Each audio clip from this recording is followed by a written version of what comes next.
Okay. Uh, Thank you for that kind introduction. I'm very pleased to be again a part of this palliative medicine course. And I hope that all of you are learning a lot. And today's session is focused on the elderly. So I will now share my screen and I can start.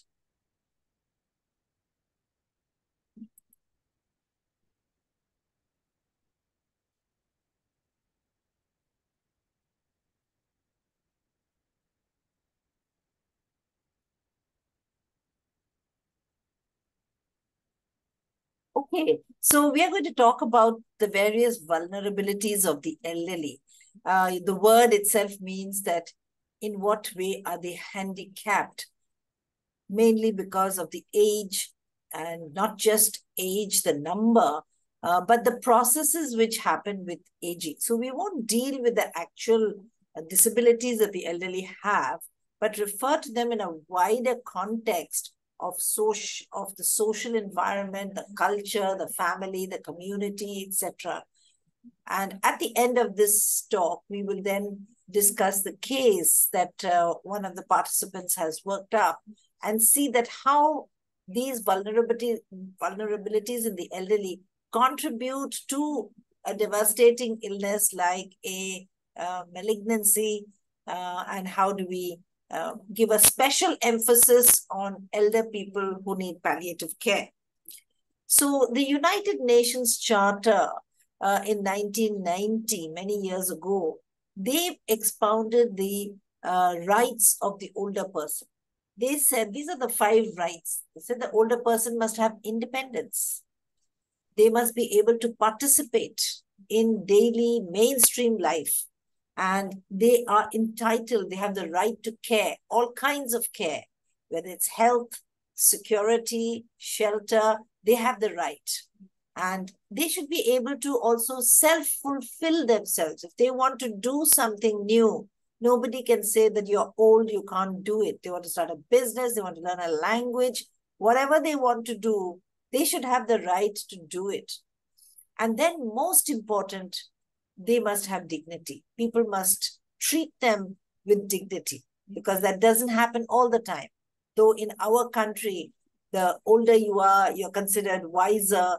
But nowadays, with the modern technology, the older people who grew up not knowing that technology, it is now the younger person who can do the cell phone and the social media, and this bewilders the older person, and so they are considered as they don't really know anything. So all these things happen, and none of these things are available, though they are proposed as the rights of the older person.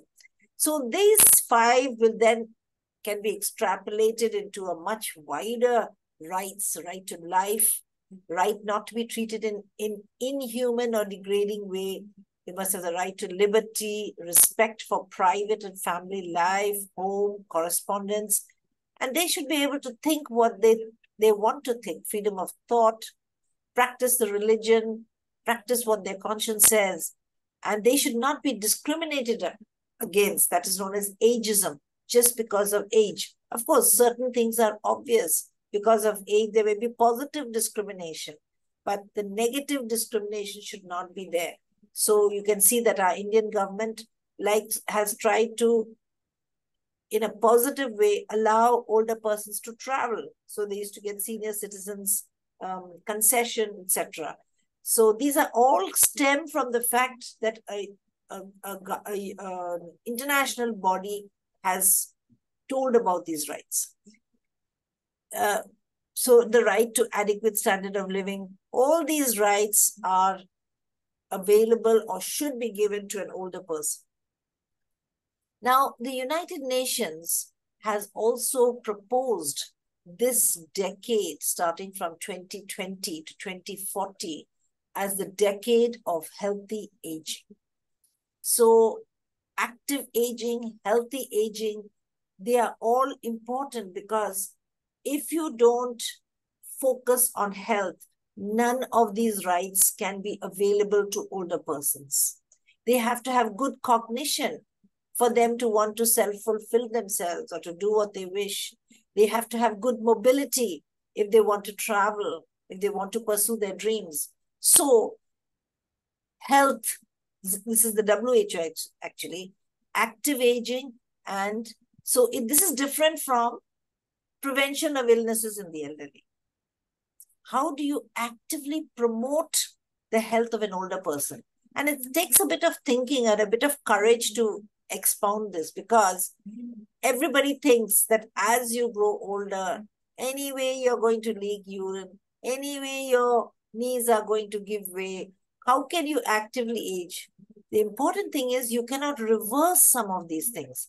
So before you become really old and get all these problems, you must try to make sure that you age in an active and proper way. And all this depends upon which gender you are and what kind of culture you're living in. So you can see the Indian culture has got so many good things. The family support that is given. You take the Western people, that family support went off a long time ago. But with that, the state came in to help the older people. In India now, we are losing that family support, the culture. Though the culture is there, we are losing some of the important aspects. But is the state coming in to bring relief to elder persons? And then what else determines how we age? Economic. It's obvious. If you have enough money, you can do many of the things which will help you to live a good, healthy lifestyle, starting from nutrition. All the things they say about nutrition. Take almonds, take flax seeds, whether they are right or not. You have to be well off to do those things. You can't be poor. Poor means you just eat a high carbohydrate diet, which is not good for you. The health and social services must be very, very accessible to older people.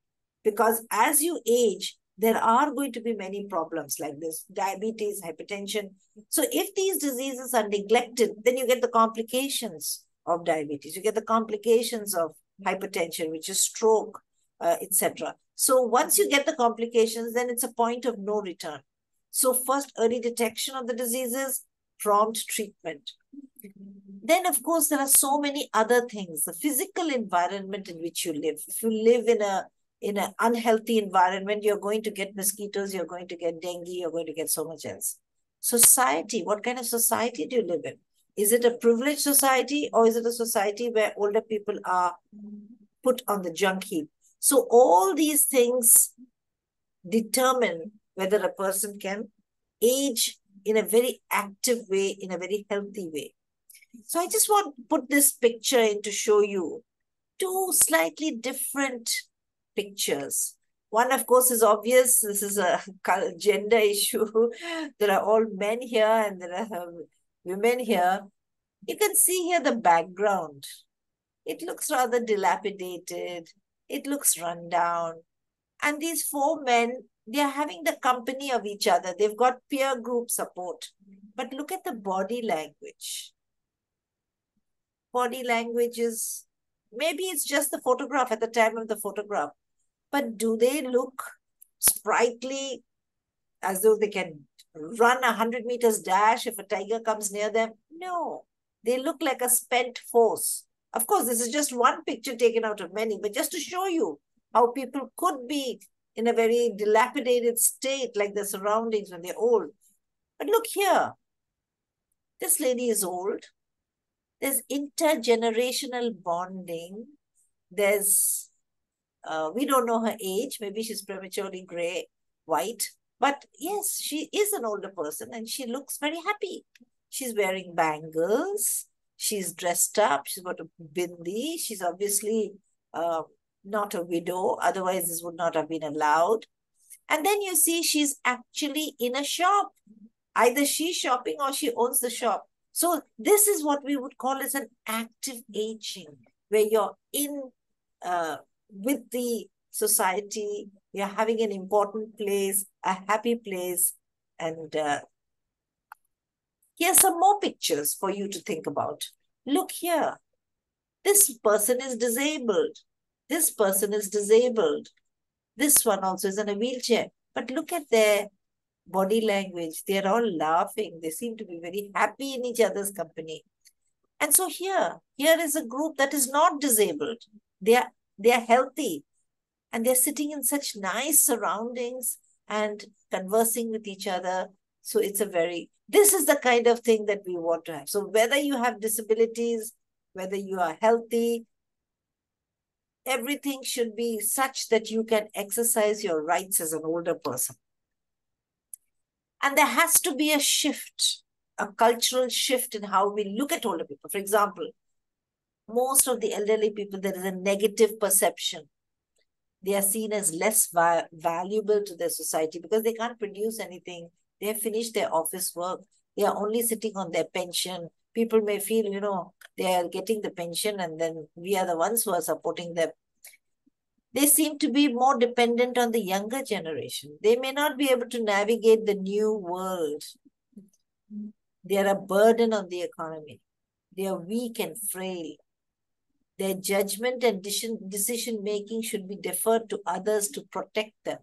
So this is the kind of a view we have of older people, which is not without reason. It's because older people are unhealthy. They are not well educated. They may not have their own enough money to live independently, economically. So this kind of a negative perception has to shift to older persons as rights holders. They have to be an active agent in society. Their skills, their knowledge and experience should not be disregarded. So though they may not be able to do what they were doing earlier, but that skill, can they pass it on? That knowledge that they have and wisdom, can they impart it to the younger generation? And this is United Nations human rights taken from their writings. So what prevents an elder to being well, the well-being of an elder person? These are all the feelings that they will have. They may feel worthless. They are not earning any more money. They may be left without their spouse, or they may have been single, and the children may not be with them because the children have to go and do their own work. The nuclear family is now much more prominent. They may not have saved enough when they were young, so they are poor. They cannot maintain the lifestyle that they were having earlier.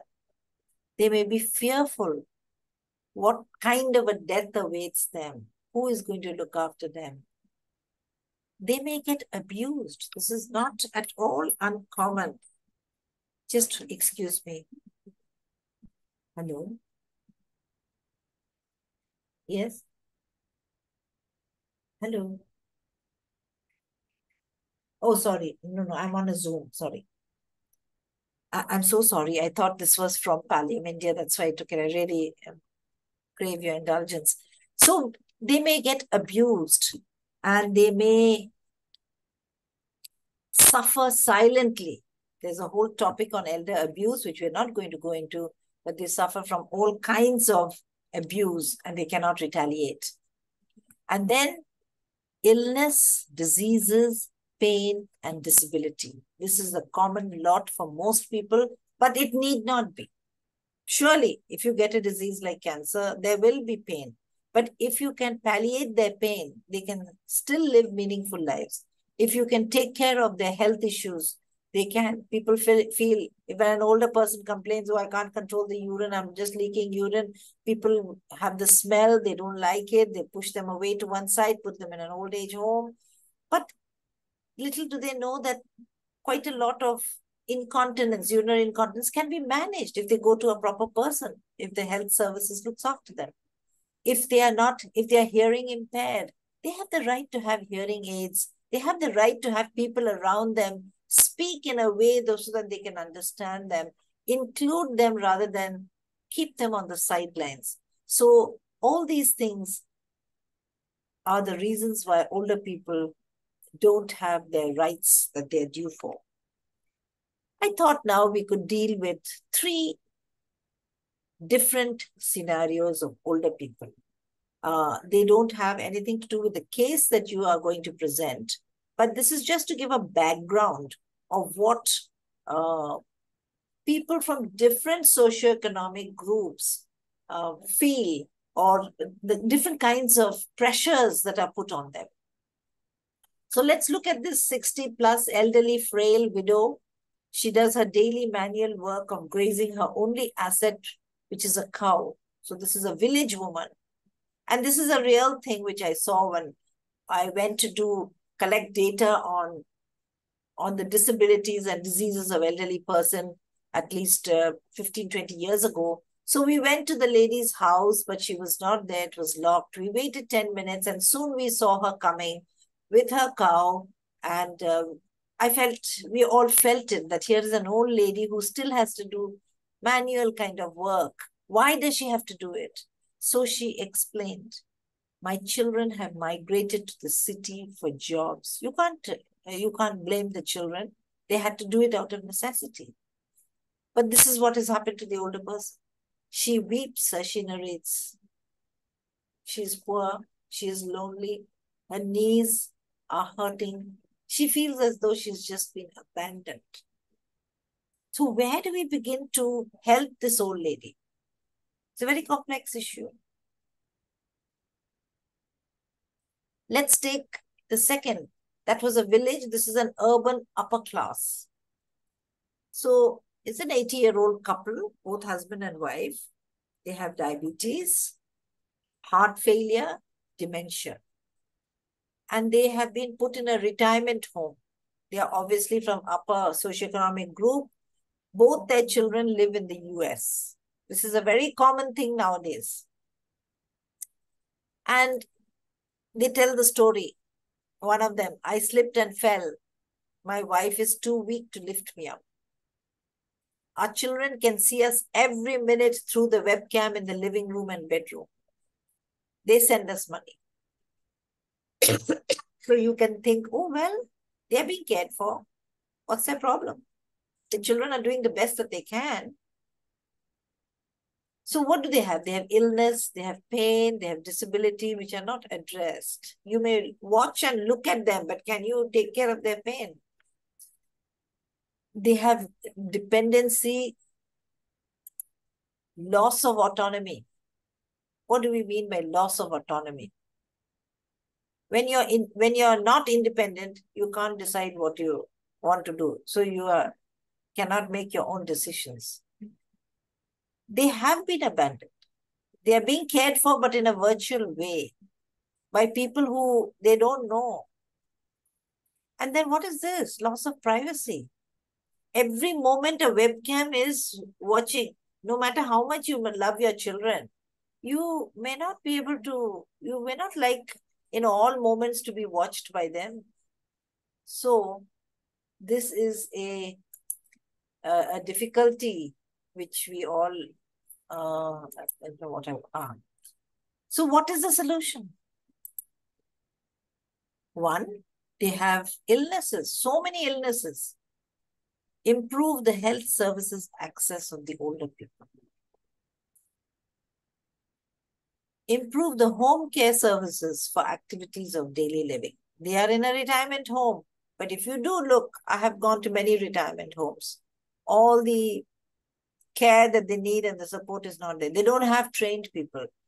Many of the retirement homes are meant for healthy older adults. But if you are not healthy, some of them may have a physiotherapist, but not enough. Doctors don't like to go and visit because no remuneration. They have to go to the doctors. To go to the doctor, it is very difficult. I used to do home visiting to these retirement homes, but you can only see those who are extremely ill. Build more long-term care homes which offer care for dependent elderly. I think we need that. Though our culture advocates that older people should be looked after by their children, it's not going to happen. Some maybe. People are going overseas. They have made a life for themselves. Some of them take their old people to those foreign countries. But So many of the elder people, they say, please give us 6 months medicines. We are going to America. So I said, oh, are you looking forward to it? No, we don't want to go there. But my grandson has just been born. We are needed there to look after them. So we are being called. We don't like it. We prefer to be in India. I can call so-and-so. I can visit so-and-so's house. I can go to the temple. What can I do in America? There is no transport there. I'm in the house the whole day. So you see, if there was well-off people at least could have long-term care homes, but they must be properly built. They must have lot of services for the elderly. We do have long-term cares, even in Coimbatore where I am. Many of these homes are there, but you have to be very fit and healthy. Let's take another scenario. Again, this is from the urban. It's a healthy couple. They are in their 70s. One is a retired high school teacher. They're both retired high school teachers. So they see they're the educated people. The man has hearing impairment. The woman has got arthritic knees and she leaks urine. She can't control the urine. So she's so upset because it's hygiene. People look at you in a way as though you're worthless, you're useless, you're making our society, living uncomfortable with the smell of urine. So they are living with their son, with their grandchildren, and with their daughter-in-law. This is the typical part of not really a joint family, just one section. Joint family would have all the brothers with their wives, maybe 15, 20 people. And they like their elder people, their children, good family dynamics. So you would say, everything is there. We have everything we need, but we are not able to connect with the grandchildren. They live in a different world. They have online classes, particularly in this slide, I had done it at the time when there was COVID. They have phones, they have TV. They don't want to listen to our stories. They have got so many nice things on the TV. And the son and the daughter-in-law, they go in the morning, they come back in the evening. They're ready to get the evening meal done. The children put into bed. Where is the time? So, what is wrong here? There's a loss of purpose for these highly educated teachers. Loss of connectedness. No peer support. Educated, active people suddenly left without purposeful, enjoyable activities. So they could have done something, don't you think? What could they have done? If only they had stayed connected with all their peers. If only they had continued or were able to continue their educational activities. They may not be able to take tuition, but if only they could do that. If only they could capture the interest of their grandchildren, it would have been nice. Social connectedness, enable participation in mainstream life, strengthen family bonds. So one of the important things for elder people is it has to come from the community. We can't ask the government to do everything for us. It is we as a community, just as we are so joyful when a child is born, everybody comes to the house, congratulates. But when the person becomes old, they are not congratulated. Hardly anybody asks, Amma, Appa, are they all right? That's all. After that, we don't want to hear anything more. So there must be phone-in services in a small community where these people can phone them if they need anything. Messages can be conveyed. Home care services. If somebody needs to be looked after while everybody is away, can somebody come in and help them? If sometimes when the children go on holiday, can some meals be sent to them on payment or without payment? Encourage peer support groups, elder-friendly parks. We have parks in many places. They are poorly maintained and they may not be as comfortable for older people. There may be some steps to go up and steps to come down. They may not have a wheelchair accessible entrance or exit. And then intergenerational activities. You saw that picture about the older lady with the younger child. So could they be going into schools and colleges and be invited to give lectures, invited to tell stories? This needs a whole mindset. We do have adopt a grandparent, where a school, as part of the social services of the college student, they have to adopt an older person and go and visit them at least once a week and then report back on those. So those kind of things should be more universal. It is there, but not absolutely universal. Improve public spaces and transport so that elderly can be independent. Can you see an elderly person get into a bus here? No. The bus will jerk. First of all, it's so high, they have to lift up, their knees are arthritic. Suddenly the chap breaks, the driver, the thing is so chaotic, they may bump their head. I know one person who just bumped her head on the roof because it was a sudden break, and then she had a bleed into her brain. So all those things should not be there. We must have low floor buses or something which comes down so that the elder person can come up. The conductor must be there to take an elder person. We have overcrowded buses or special chartered buses only for elderly people after the peak hours are gone, after the office and schools are done. They have that in places like the UK. From 10 o'clock in the morning, an older person can get into a bus free of charge. They have a free pass. As I said, public spaces to be improved. Community-based medical and allied health services. What do we mean by community-based? We are so used to having hospitals where older people go. But turn it around. It has been proved that when an older person gets admitted into a hospital, they lose their functionality. Of course, they have to go into hospital if they need a surgery or anything. But for minor illnesses or for taking care of their diabetes and hypertension, you can have daycare centers manned not by doctors, but by nurse practitioners and by physiotherapists, etc., social. So where their normal illnesses and all can be looked after. This is very common in the Western countries. It can be on payment, it can be a public or it can be a private, but they are non-existent. In urban places, metro cities, there are daycare centers, but they are mainly used for socialization, where people who feel lonely, older people, they are dropped there in the daytime, they meet other older people, they can play games, they can read the newspaper, listen to music, etc. But not for medical care, not for physiotherapy. It is just for socialization. So we need more of these. And there are many different ways in which medical health can be community-based and actually go to the patient's house. So there's a new concept now of aging in place. And that came about in 2021 in the UK, because there they had already reached the norm that everybody goes into a nursing home. Very few people, only those who are healthy, live by themselves. They don't live with their children because the children are somewhere else. But once you become very old, you will need help. So how do you do that? Move the services to the community. Move the health into the community. Because anyway, the older person, they fall sick. They take up a hospital bed. And the idea of these home-based services is don't wait for the person to fall sick. Visit the older person at frequent intervals and check all their vitals.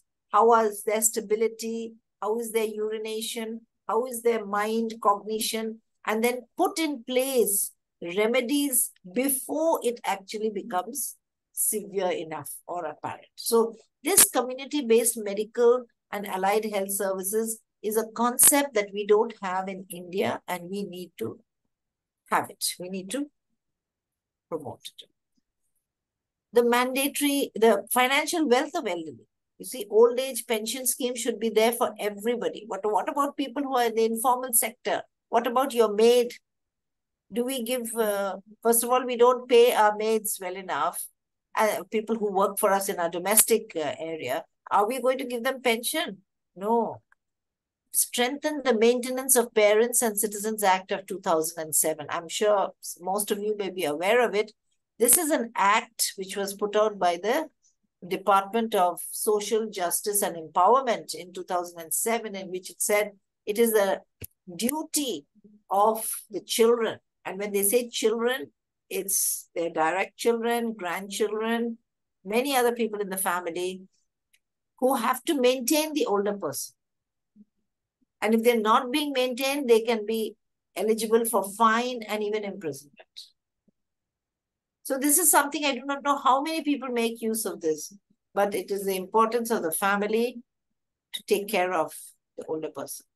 Subsidized meals and medicines for elderly. Many of the hospitals, they are doing a separate queue for elderly people, free medicines. There are mobile medical units run by the Helpage India, so that people living in very remote areas, the mobile unit actually goes to them and gives them free medications. But are there enough? We need to have more. Then better banking schemes for the elderly, okay, because they may not be so sure about how to invest their wealth so that they can get easy liquidity as and when they need it. Peer groups is a good example of active aging, and this is something which Helpage India has done. There are 875 senior citizens associations across India, where 5 to 6 like-minded citizens that meets at least once a week. They choose an activity as per their common interest. They may read books, criticize books, may play caroms. If they can have physical activity, play badminton, cards. And with this, the group provide each other with peer group companionship and thereby provide emotional support to one another. So this peer group thing is very good. I mean, I can tell you that on a personal scale, I am retired now, but I make sure we have a group of 6 people. We meet every Tuesday so that we can play Scrabble or cards. And that is only the excuse for meeting. After that, we talk about many other things like plants, what are our children doing, what is the new thing you're going to do. So you see peer groups because we have time. These peer group people have time for each other. So in conclusion, I would like to say that in order for elderly people, their vulnerabilities not to affect them, we need to identify the specific problems in those older people. We have to do the research to find the solution. Sometimes something looks very obvious to us. Oh, we do this. Let's have a daycare center. Does it work? Does it work in this community? So as you put in things, you must evaluate it also, do the research and show that these are effective. If they're not effective, do something else. And the solution should be generic. It should be applicable over different sections of society with modifications. It should not be only for the rich or only for the poor. Community-based solutions may hold the answer. And who is going to do these community-based solutions? Can we expect government to do everything? No, I don't think so. I think it is civil society, non-profit organizations, which has to do these things. And the whole of society must pay into it. The government also has a role. They must recognize the elders' needs and give in legislation, enact legislation so that these things will be looked into. For example, the Parents' Maintenance Act. Many of the children, they make their older people sign off all their valuables and the property to them and then say, now you go. That is not unknown. It is happening. So now the government has made it. Government is trying to get older people everybody to have a pension. So these are many things which the government can do, but that does not absolve civil society from doing things. So that is all I have to say now. And my talk is over, and I will welcome questions, and then we can move on to the case that you have prepared.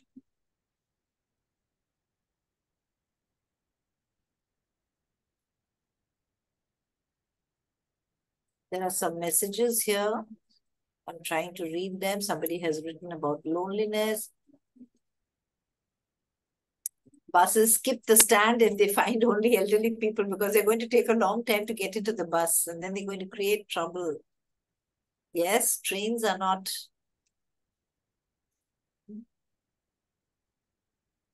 Introduction of social security for elderly is a must. Yes. And that is definitely by way of pension. Thank you for those comments. What do people think about elders whose children are abroad?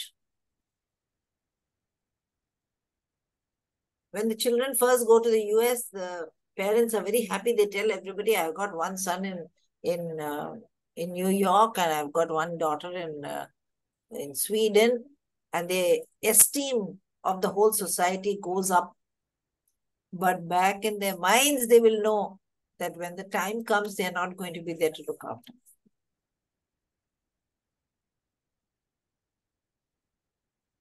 If anyone has any questions, you can either put the question in the chat box, or you can unmute your mic and speak. It'll be nice if people can speak. Yes. Good afternoon, ma'am. May I just put in my mind with you, share my mind? Hello. Yes, please go ahead. Yeah, ma'am, I'm Janto Ghosh. I'm from Kolkata. And what I find, because of my profession of dealing with the older people, and living through the whole day with the older people, I find that What is your profession? What is your profession? It's geriatric care. Okay.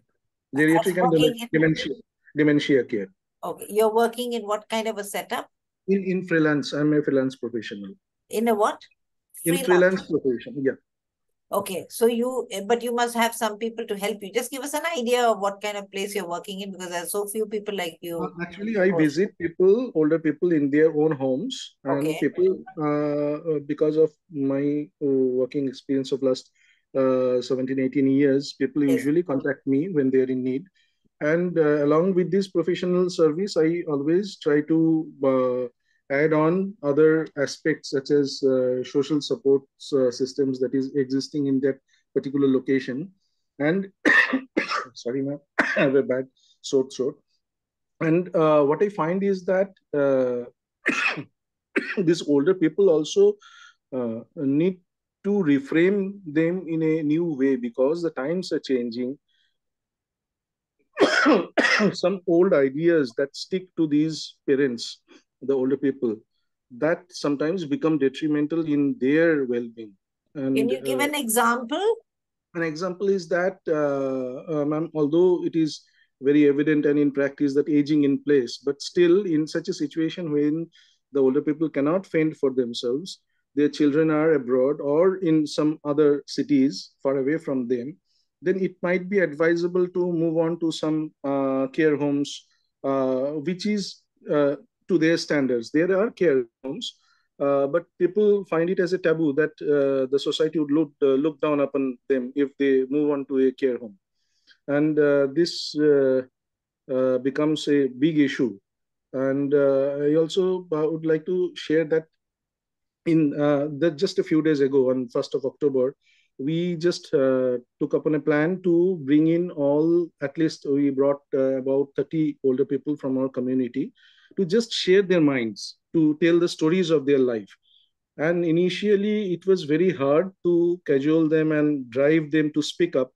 But when the gate opened, it was like a flood, and it was hard to stop them. And the whole program went 2 hours beyond what we expected. And we find that this is the basic criteria, the criteria that is loneliness. People want to share. They have a lot of things to share because of their rich experience, because of their rich life and the long life they have already lived. And there is nobody to share what their mind with. But just interrupt. This support group that you started must have been such a good thing for them, where they could vent their feelings. And so that I hope you have been able to continue it and expand it, not just as a complaining group, but to get people to be able to communicate with each other and improve their lives. Is that possible?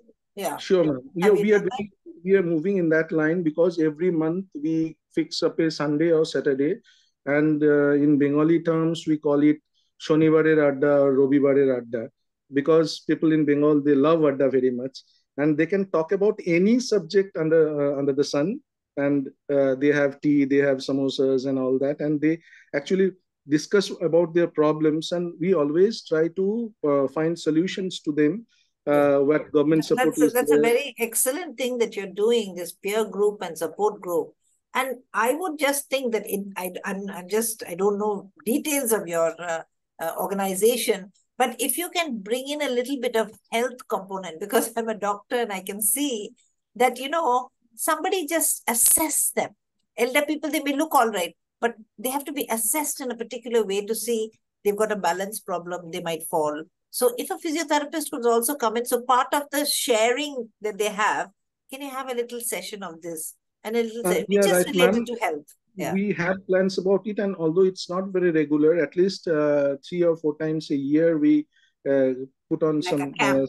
such assessment camps, and then home services, arrange Very for good. home services for them. Very good. But this is not on such a big scale that it is needed. The need is Much huger. Yes. big and overwhelming. So what we are doing, it is just the tip of the iceberg.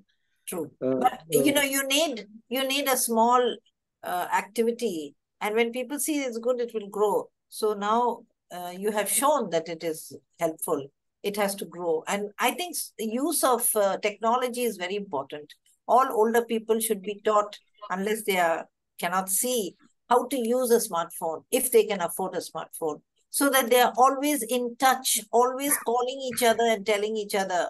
And they have found that this helps to prevent abuse. So, when you're abused as an older person, you cannot talk back to the abuser, who may be your own daughter, your own carer, but you can tell someone else. And yeah, sure, that sure, ma'am. actually reduces elder abuse. So, elder people who are otherwise agile, now in the next generation, we will have older people who know all these things. But then Sure. what will come? Something new will come, like artificial intelligence will come. They may not know how to use the artificial. So there are new and new advances. So as these new advances are coming in, we have to make sure that we take older people along with us. You see? So And you've done a wonderful work. Yeah. we are also trying to tie up with U3A, University of the Third Age Indian chapter, so that we can promote elderly learning and sharing in our Good. community in a very small way. We are trying to finalize these things. Excellent. Excellent work, Mr. Ghosh. Please keep it up. Thank you. Thank you so much, ma'am. And I hope that you will get funding. I hope you have. We are all running from funds from our own pockets. No, because, that is a very good thing you're doing. But in order to enlarge, as we said, many people will donate, but you have to know how to do it. I'm useless, but things like crowdfunding, they all say that it is very great, but you should tie up with people who are savvy in this. If you show you're doing good work, you can publicize it. You must get more and form a non-profit yourself. People are frightened of this non-profit because the government sometimes takes over and says, you're misusing your funds, money is coming from overseas. So they, in a way, sometimes, people don't want to engage in this thing where they have to show the funds and keep the books and all that. But if you go in a professionally run way and register what you're doing, you can expand it 100-fold. That is my small advice to you. Thank you. Thank you so much, ma'am. Good afternoon, ma'am. My name is Narayanan. I'm speaking from Chennai. Okay. We just identified recently a village community in Kerala, although Kerala is quite popular for various aged care services. And in fact, the Panchayat has mandatorily allotted 1% of their budget for elder care activities. Most of the Panchayats, beyond putting up a community hall, are not aware of what is to be done with it. So we took the help of HelpAge India and started what is called a Pagalveed. So it is just started about a fortnight ago, but I'm very happy to say that it is running so well. And most of the activities that you suggested in your talk is happening there. There's a bit of indoor games, outdoor games, physiotherapy, and they put up shows for the International Elderly Day on October 1st. And the panchayat was very supportive.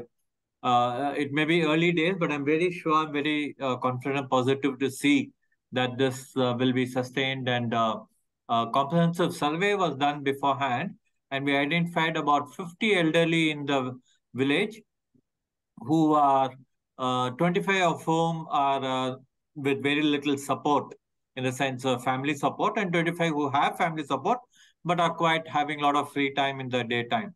So kind of a share auto goes to the respective houses and brings them to the center where there are planned activities for them, and they go back in the evening.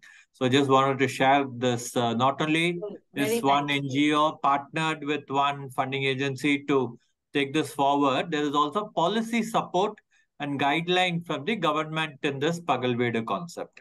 What is the government support? The Is it government support is the 1% funding of the entire panchayat budget has to go for elderly care. okay? That's very good. 1%. Yes, that's excellent. Excellent.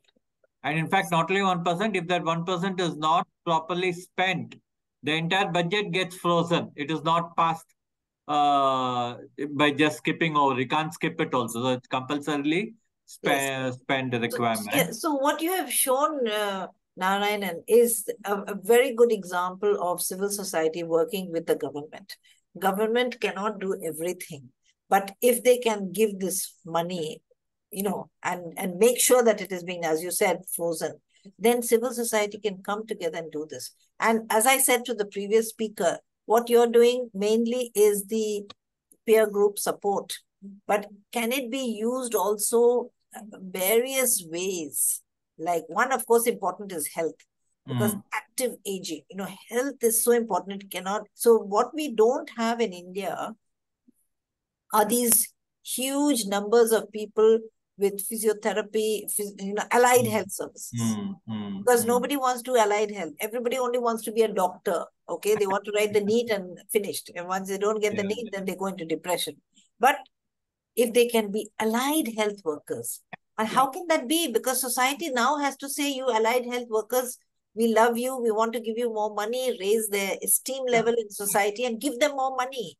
Why only doctors should get the money? So if you have all of them, they can come into these kind of areas and bring in the medical aspect. I just forgot to mention that yes, physiotherapy is also part of the project, although that component has not yet started. Which part but of it? Which one? Health. The same Pagalvedu Active Aging Center, physiotherapy is very much part of the project. Okay, very good. And the local PHC has asked for an ambulance to Uh-huh. be able to take any grossly injured person or somebody who beyond what the public health center can handle, to be able to transfer the patient to the nearest government district medical college or hospital. Oh, So that's so good. ambulatory support is also part of this project.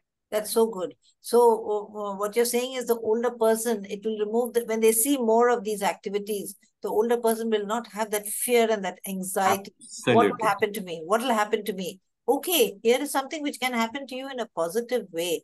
And with people who are so wanting to look after them. There is this thing about wanting to look after people. Like I will tell you, many years ago when I went to the UK to learn about geriatrics, at that time, geriatrics was considered a very rundown part of medical specialties. If you can't be a cardiologist, you can't be a kidney specialist, then you do geriatrics, you see. So I asked my geriatrician whom I was, what was it that you really wanted to do and then now you have to do this? She looked at me so amazed. She says, no, I love these older people. I love these older people even better than my small baby. Because when I put my baby on my shoulder, she burps and she spoils all my clothes. These older she was making it a joke. But she said how these older people expect nothing from you. And when they get it, they are so, just that nice, kind word, they're so, so happy. So, we have to learn to love people who, as somebody said, they can be cantankerous. They can be, if they were not very sociable people before, that is carried on to old age, they can be difficult to deal with. And then people don't realize that older people have got a lot of cognitive problems. They may be having dementia, which you may not recognize. Yeah. So they may have behavioral issues as part of the dementia. They may Yeah. be obnoxious to live with. So nobody, I don't allow any of my, the relatives of my patients to tell me that my mother is so stubborn. I said that word cannot be used. She is stubborn. She insists on what she's doing because it's her right to be able to do this. And you cannot force her. Many children, they force the parent. You must eat at this time. You must eat only this. This is not good for you. No, it has to be collaborative. It has to be fully respectful, you know. So these kind of things, when they're brought in, older people feel that they are valued. That is very important. And just one more component, I forgot to tell that there's a nutritional support in our program. So all those elderly who are from the below poverty line category, they're given a free meal in the lunch, which is based on the not very spicy, not very oily food, but a simple meal that the Keralites would have, but with less spice and oil, is also part of the project. Thank you. There is one question here. Are senior citizen community living going to be more popular in future in India? Well, I can't look into the into the crystal ball and tell you, but actually, there are many people who are very private. You know, frankly, if you ask me, I don't want to be with 50 other people going for my meals into one dining room. I don't want to. I would like to live in my own home. So this concept of aging in place. So that means now the whole thing has to change. The community has to know your needs and has to provide it. It cannot all be free, of course. It can be on payment depending on how you are. So this is what happens in the UK. If you are this much only money you have, you will get only this much. But it will be low cost. It's like first class, second class, and third class. You know, we are not a classless society. So in different ways, we can allow people to be in their own homes.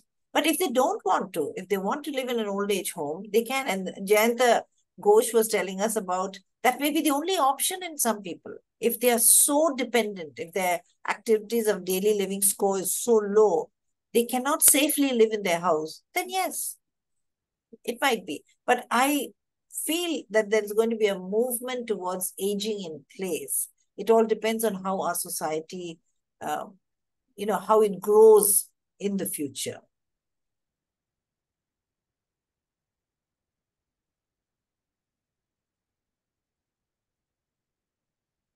It's so heartening to hear all these developments and all these care things for the elderly. I think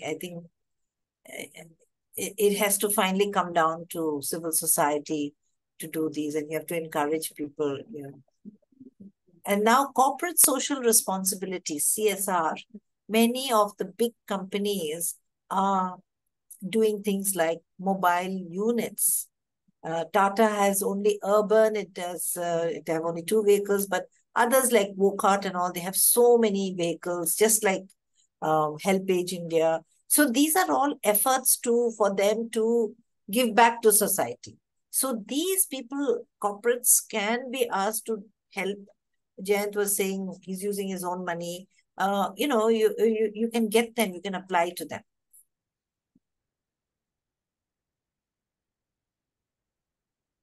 Should we, if there are no questions, should we have the case? Somebody's going to discuss the case. Yes, we have case discussion, and Sangeet will be sharing the case presentation.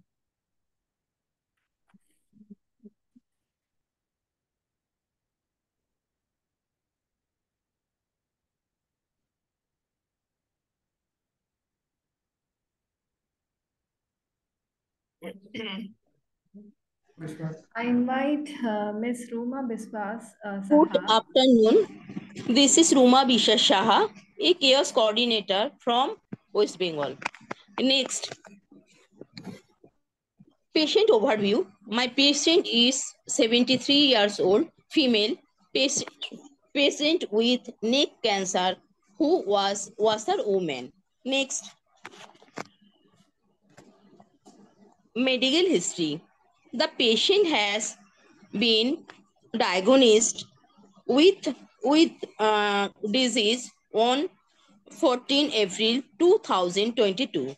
Stage 4, 8 chemotherapy has been given. The patient has taken 32 radiation. The patient is currently suffering from neck pain. She is unable to glop down food properly. Nausea, constipation, high blood sugar. Next, prescription Ondem 4 mg, paracetamol 650, Pan 40, Dulix 5 mg, multivitamin, amlodipine 5. Next, insight. Patient and patient family know about diagnosis, but patient is totally unaware of prognosis. Next, family overview. My family overview. The middle son of patient is primary caregiver. She stay with him. Second son family. She has no contact with her elder son. His husband died 2 years back. Next, EcoMap. Patient and her family has good social bonding with the relative hospital, local club, and with us, but having poor bonding person and religion belief. Next, socio-economic. The patient has struggled a lot in her life. Lot in her life.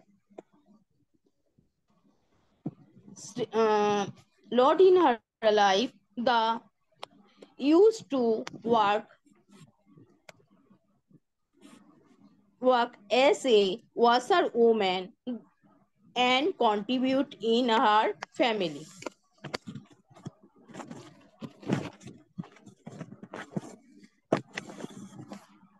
The patient has 3 sons and 1 daughter, but currently live with her middle son. She does not have any contact with her elder son. He lives in another country with her family. She has good bonding with her younger son. Her daughter is married, is unable to care of the heart. The main source of income for them is selling snacks like Golgappa by middle son. They suffer financially. The patient is physically dependent on others from traveling by bus and train. Water accumulated in and around the house.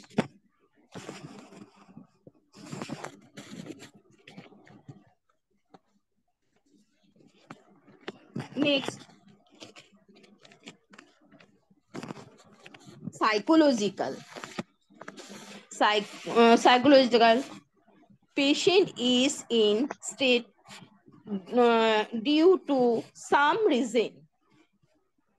Diagnosis of disease, pain on neck, unable to eat, depressed because of her elder and younger son does not look after her. daughter is busy with her married life. As know, it is rainy season in West Bengal. Patient has difficulty in living. Patient was attached with her two sisters who both passed away. After their death, patient fell ill. Caregiver concern. Middle son is happy to doing for his mother, but upset with other sibling in his irresponsibility. He said, if somehow I get busy, no one come forward with responsibility. See excuse. Next,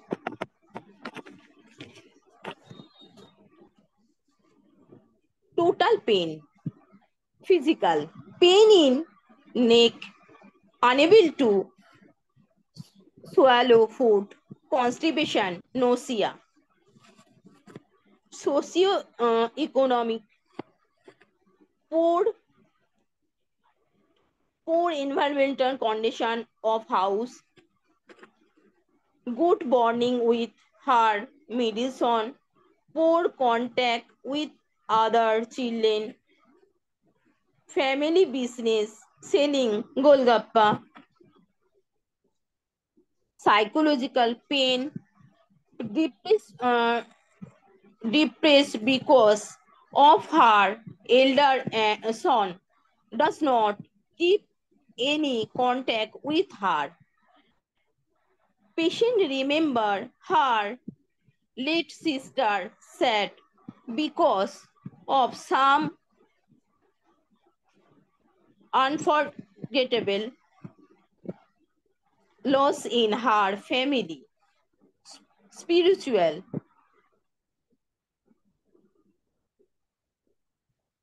For childhood, she do not believe in God, have no contact with her, discuss. She believe whatever waiting faith that will happy no one can change. Next,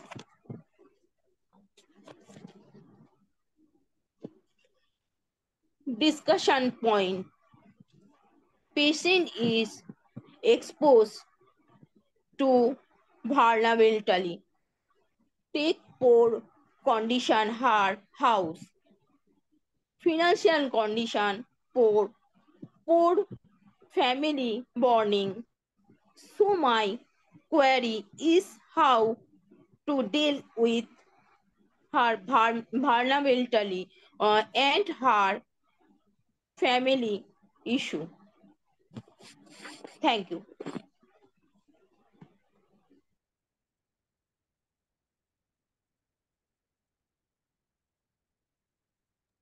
Yes, thank you so much, Ms. Ruma Biswas Saha, for telling us about this very unfortunate lady. I will say it's a very unfortunate lady who has seems to have neither the family support nor she has socioeconomic support.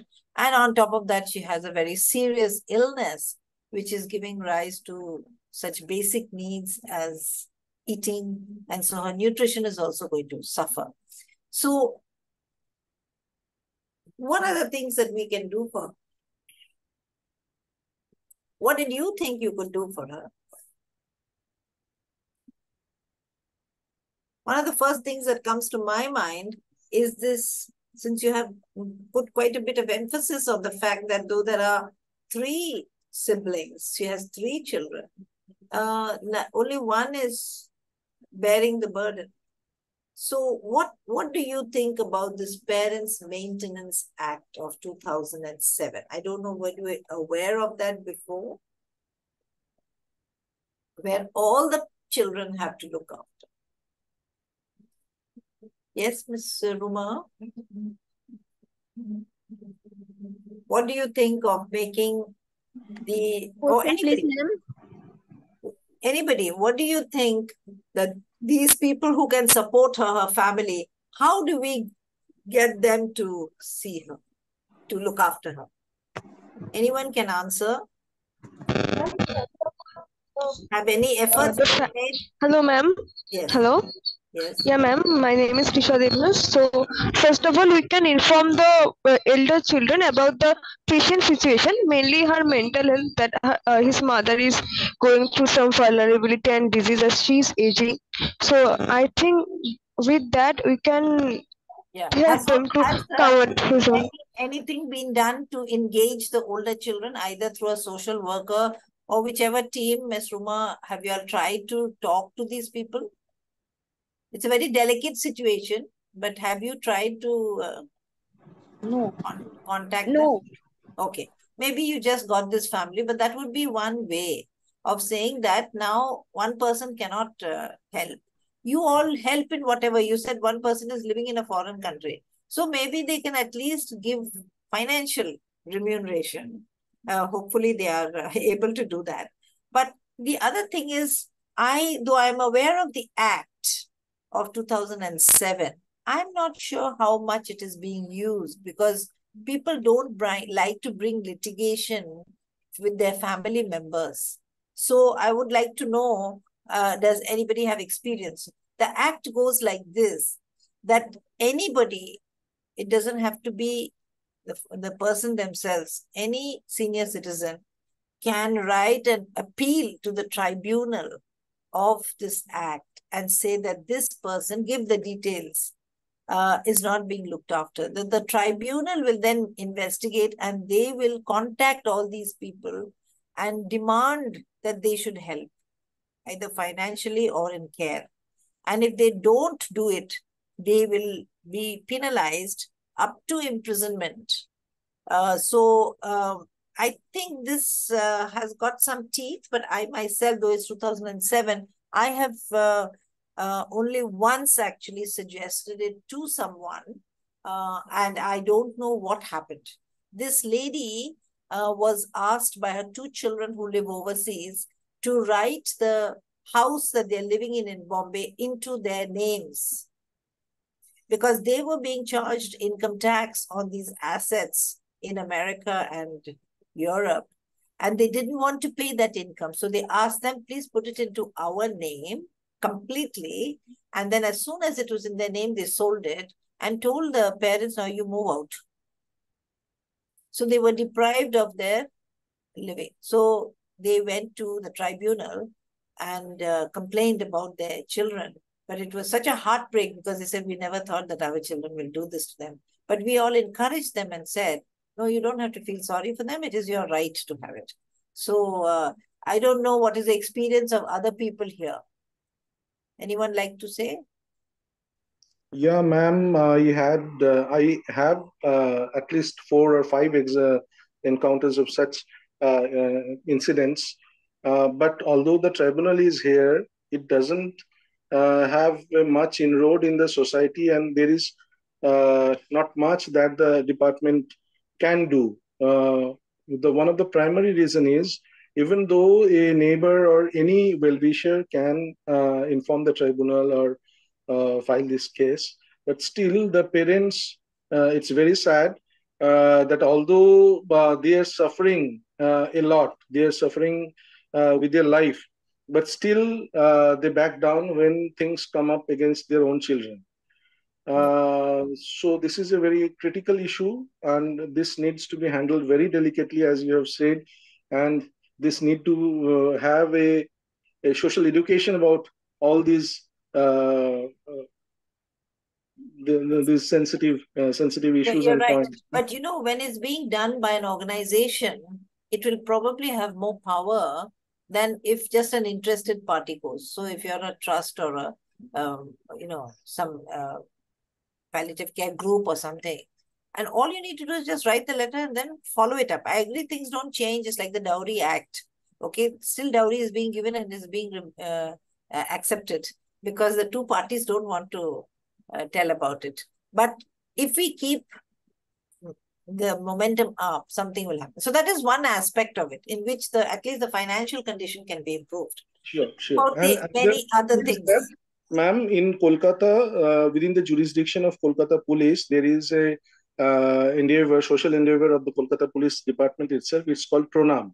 They usually look after older people who are living alone and whose children are living abroad, and others who are don't have anybody to look after them. So nowadays, Pranam is stepping in such issues. And that's a very positive point. Yeah, so that is one part. What about the fact, we have to do something for each of those problems. Looking into the medical aspect, this lady has received fairly good care. She's had chemotherapy, and I'm not sure did she have radiation also. But what about her pain? Is her pain and swallowing difficulty? Ms. Ruma, you will have to help us here. I didn't see much for pain. She's just getting paracetamol. That may not help her pain. So what else from a palliative point of view do you think that can be done? She's on Dulane also. I think Dulane must be duloxetine, which is an antidepressant, but it may have some neuropathic pain. Yeah. So that pain has to be addressed. So pain can make everything miserable. Even if something good is happening to you, you cannot see that good if you're in pain. Chronic pain is the worst thing that I don't have to talk to this group about chronic pain, but nobody should have to suffer from chronic pain. It can change the whole world view of that person who has pain. So we have to improve her financial condition. We have to improve the aspect of pain. Her disease as such, she has received the treatment that is this thing. So now we know that all cancers can't be treated, but they can at least give reprieve and they can do some good. So that has been given to her. So what are the other aspects? I don't find here that her naturally I will look more into the medical aspect. Her medical point, is it being looked into? For example, her diet, she is not able to eat the food. So is she slowly getting malnourished? That is inevitable. If she's got a lesion in the upper neck area, swallowing is going to be a problem. So what is palliative, the person who's looking at her from a palliative point of view, doing to give her food which is able to be swallowed? It has to be a semi-solid diet. It has to be full of nutrition. They are poor. How are they going to? Nutrition is very expensive. But within what they can afford, can the food be made into a puree?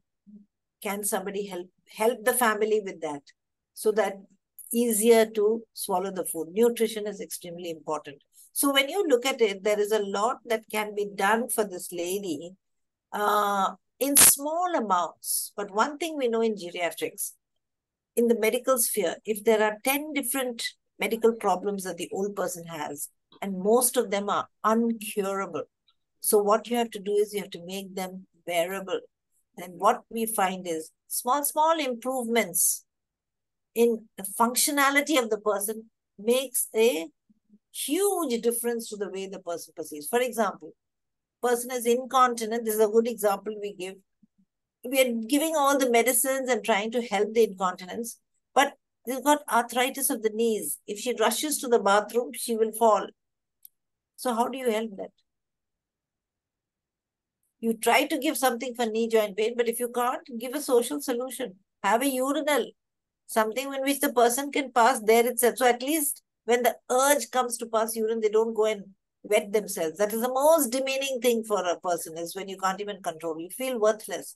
So may put a commode there, put on this thing, make sure the lighting is good so that they can go. So there are a whole host of things that you can do. It needs a very concerted effort to look into the details. This is one condition where the devil is in the detail. How do you make that person's life slightly better than before you came? Okay. So, I mean, one can't help everything, but make it a little better. And the things like water around the house, these are all unhygienic things. This has to be looked into.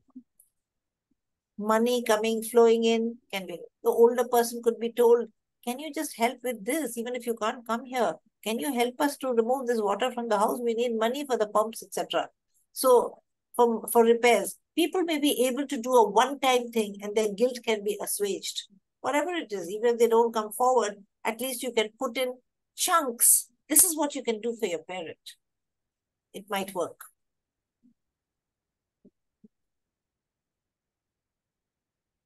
Anybody would like to counter what I've said or have their own suggestions in this very sad case? Jayanta Ghosh has raised hand. Yeah, ma'am, it's just a question whether in such a case where people cannot chew their food or take it by their mouth, can peg tube be an option? PEG is, for those who are not sure, it is a tube which is put in endoscopically, okay, and percutaneously, so that it doesn't have to go through the passages. It can just come out from the stomach. It's like gaining an entry into the stomach, and food can be put in. Now, PEG has undergone a lot of social and ethical things because it tends to, one thing, prolong life, which is of poor quality. So there are few conditions in which it is advocated. Maybe this could come into that, but it's not something that I would immediately say. She's of course 73. If she was, the quality of life is very poor when you have a PEG. And I personally am not for it. I would rather try other methods. But if a person is constantly aspirating, is going into the lungs, even the saliva cannot be swallowed, yes, that can be considered. There are paralysis, they say, yes, if the rest of the person is all right. If they've got a paralysis, like a stroke, but only this prevents them from eating, yes. But if the cancer is going to overtake the person, then doing a PEG is not considered feasible for a person with terminal cancer.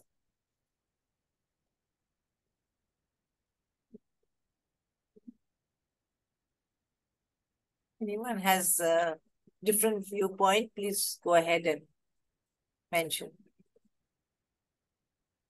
One of the things is, focal things is, we are not here to prolong life. We are here to improve whatever quality of life is there for the person. So you might ask, how do we know when this person is going to die? How do we know what's the length of this person's life? We don't know. We don't know. But we don't want to do extraordinary things, which is alien to normal life, just for the sake of prolonging the life. So somebody who's in a vegetative state, when we say vegetative state, what we mean is the upper part of their brain, which has thought and ideas and judgment, and that loses the connection with the rest of the body. The lower part of the brain, which is just the automatic functions of sleeping or heart beating and all that, with no, because it may be a severe injury or something which has severed those connections. We give 3 months. If there's no response to of the patient from anything that's done to them, we call it as a chronic vegetative state. And that means there is no quality of life. People will question this. How do you know what is the contribution of this person? The family member may think, I'd rather have this mother who cannot communicate with me. I want her in the physical thing here. We don't know, miracles will happen. People wake up after 30 years. How do you know my mother won't wake up? So for this, we have to have medical people sometimes to help them, that this person is with great surety never going to wake up. So it may need a lot of discussions, a delicate issue, but we give 3 months in a vegetative state for a person to become all right. Now, in a cancer, we can often see the cancer progressing. We can alleviate the pain. We have no more chemotherapy to give, no more modalities of treatment. That is the point when we have to say that we are not going to treat. And in fact, in a terminal stage, even if the person has not eaten for several days, we don't give even IV fluids. because that is the body's way of shutting down. So many people say, you're not even giving food and water. That is one of the basic essentials. But once you decide that the person has gone into terminal stage, then you don't have to rush to do that. So these are all things which need to be thought about, and they're very difficult. I have taken 4 or 5 people through to their death by hand holding them, listening to them, their conversations, and they say, our family is angry with us because we have not started an IV drip. I said, this person is not going to survive anyway. She's got such a huge stroke. All you have to do is turn the person, prevent bed sores. Bed sore can come in 48 hours. Keep the mouth clean so that it does not smell. Keep her body clean and let natural processes take over. Do not artificially feed. So I firmly believe in that. I firmly believe. And family members will come and upset the whole thing. As a person who is a professional, you have to say, it's all right. They will say it because otherwise they will be accused that you are abandoning the patient. You are not abandoning the patient. You are with the person 24 hours, giving them all the care that their body requires at that moment, at that point in time.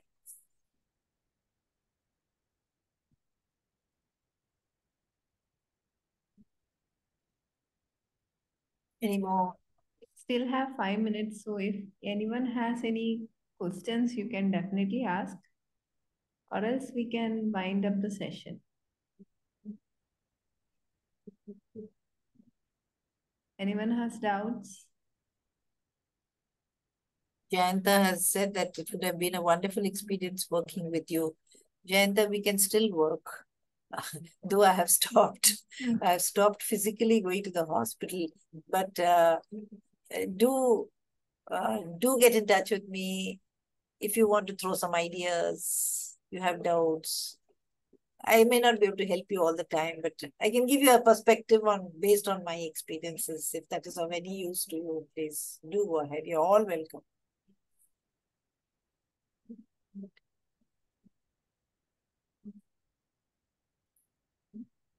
Else can be questions or it can be your experience. You can share your experience. Yes, that will be very nice. The more experiences we share, we can have a chance to decide, was that the way it should be? Was there a different way it should be? What are the complexities? But if anyone is sharing any experience, please note we only have 5 minutes.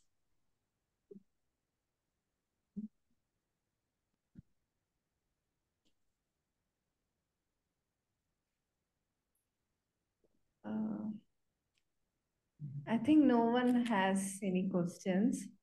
Thank you, ma'am, for taking such a wonderful session and also patiently answering everyone's questions and moderating the presentation. Thank you, ma'am. Thank you so much. Thank you very much. Thank you for inviting me. Bye. Hope you have a successful course. Presentation. Thank you very much. Thank you all for participating. Let's see in the next session. Thank you.